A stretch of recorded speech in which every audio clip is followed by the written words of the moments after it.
with their connections to the policies of the Second Reich, were to be at the heart of the Third.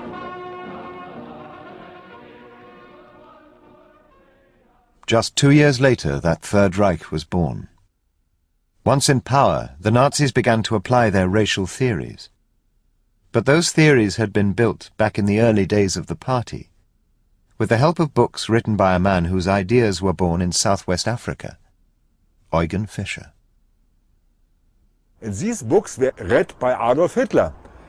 And even on 11 pages of Hitler's book, My Struggle, Mein Kampf, you can find a direct reference to Eugen Fischer's works. And when Hitler came to power in 1933, Eugen Fischer got many German honors. Under the Nazis, Fischer became one of the most powerful men in the world of German racial science. Much of his work was done through the Kaiser Wilhelm Institute in the suburbs of Berlin. Scientists here carried out hundreds of experiments and investigations to find justification for Nazi racial theory. And it was here that Fischer's ideas from Southwest Africa were remolded and advanced for use by the Nazis.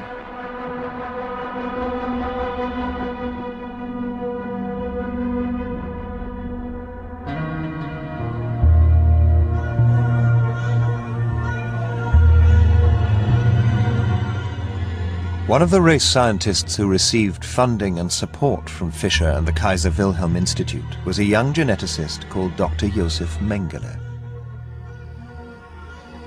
At Auschwitz, experiments, theories and methods influenced by those Fischer had developed in Southwest Africa were now applied by Mengele to the victims of a new genocide and a new system of concentration camps. As part of his work, Mengele sent body parts of the victims of Auschwitz back to the Kaiser Wilhelm Institute, just as the skulls of the Herero and Nama had been sent to German universities 30 years earlier.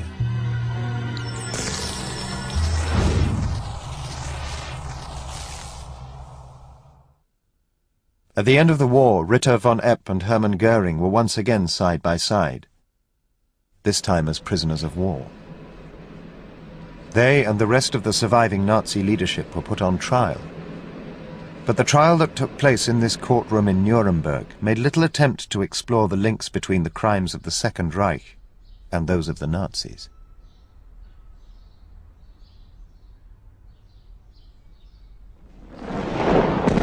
But 14 years ago, the ghosts of the Second Reich began to stir, when the independent nation of Namibia emerged from 80 years of South African control. The descendants of the Herero who had survived the genocide began to revive their history. But what they discovered was that the story of the genocide had been completely wiped from official memory. 3 generations of white Namibians had been born into a nation where only their history was officially accepted. And many struggled to accept what the Herero said about the genocide. This was a country that seemed sure of its past.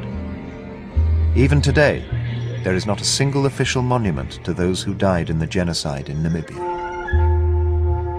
Under the Germans, memorials and statues to the soldiers who took part in the colonial wars of the Second Reich had become national monuments.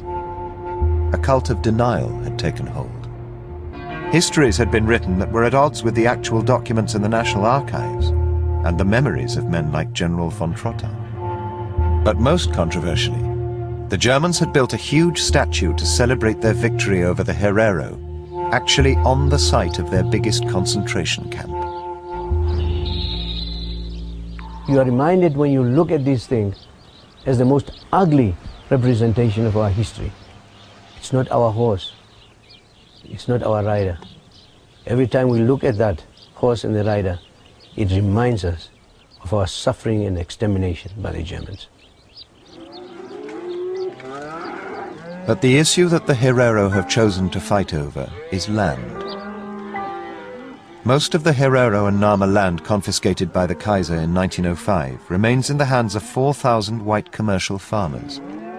For most black Namibians, theirs is a country behind fences, off limits.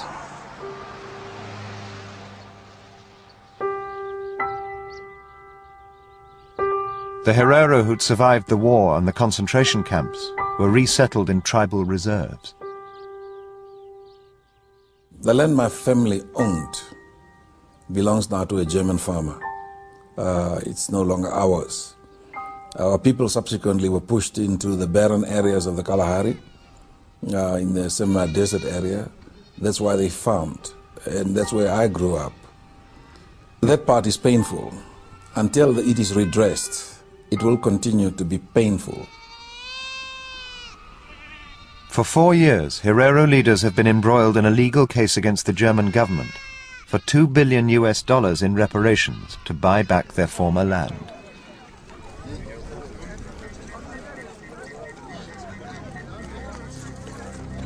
In 2004, they marked the centenary of the war and invited Germany to send a representative.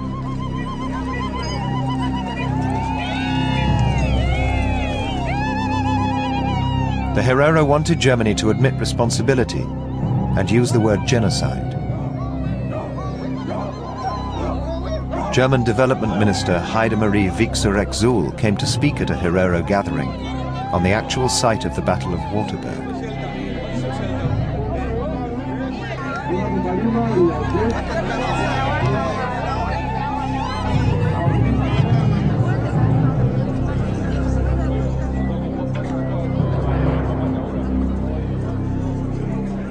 Today, I want to acknowledge the violence inflicted by the German colonist powers on your ancestors, particularly the Herero and the Nama. The atrocities, the murders, the crimes committed at that time are today termed genocide. And nowadays, General von Trotta would be prosecuted and convicted, and rightly so. And so, in the words of the Lord's Prayer that we share, I ask you to forgive us our trespasses and our guilt.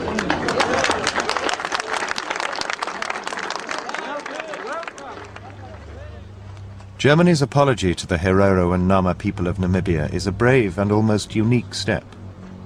But it's also highly controversial. They have now used the word genocide to describe the actions of General von Trotta. But Trotta left the country in 1905, and it was his successors who ran the concentration camps for 3 years. Germany does not accept that what happened in those camps was genocide. This apology will not appease the Herero, solve the land issue, or end the reparations case. Right now, we are not demanding a piece of Germany. We are demanding a piece of Namibia. It is our birthright. It is our right to demand it and to want it. We cannot bygones be bygones.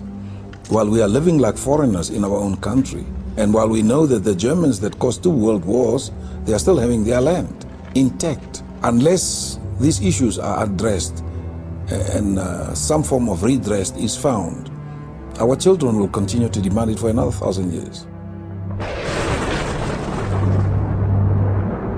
60 years ago, Germany began a process of acceptance and apology for the Holocaust and the Second World War.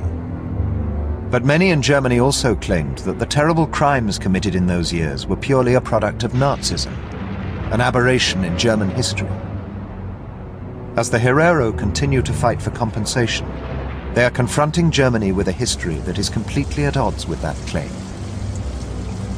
30 years before Hitler, in a long-forgotten African empire, Germany killed thousands in the concentration camps of the Kaiser's army. This fact is tearing into the heart of the central myth upon which post-war Germany was built. And the ghosts of the Second Reich, now awoken, will not go away.